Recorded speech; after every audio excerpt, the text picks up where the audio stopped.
Many years later King Belshazzar gave a great feast for 1,000 of his nobles, and he drank wine with them. While Belshazzar was drinking the wine, he gave orders to bring in the gold and silver cups that his predecessor, Nebuchadnezzar, had taken from the temple in Jerusalem. He wanted to drink from them with his nobles, his wives, and his concubines. So they brought these gold cups taken from the temple, the house of God in Jerusalem, and the king and his nobles, his wives, and his concubines drank from them.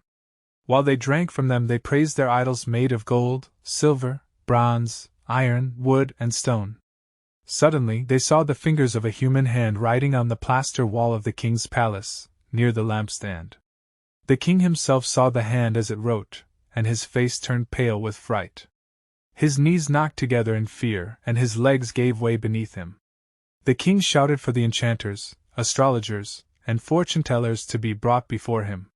He said to these wise men of Babylon, "Whoever can read this writing and tell me what it means will be dressed in purple robes of royal honor, and will have a gold chain placed around his neck.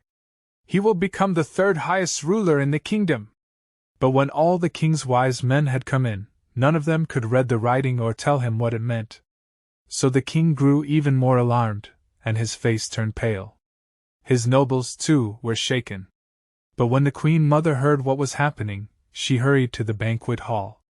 She said to Belshazzar, "Long live the king! Don't be so pale and frightened. There is a man in your kingdom who has within him the spirit of the holy gods. During Nebuchadnezzar's reign, this man was found to have insight, understanding, and wisdom like that of the gods. Your predecessor King Nebuchadnezzar, made him chief over all the magicians, enchanters, astrologers, and fortune-tellers of Babylon. This man Daniel, whom the king named Belteshazzar, has exceptional ability and is filled with divine knowledge and understanding. He can interpret dreams, explain riddles, and solve difficult problems. Call for Daniel, and he will tell you what the writing means."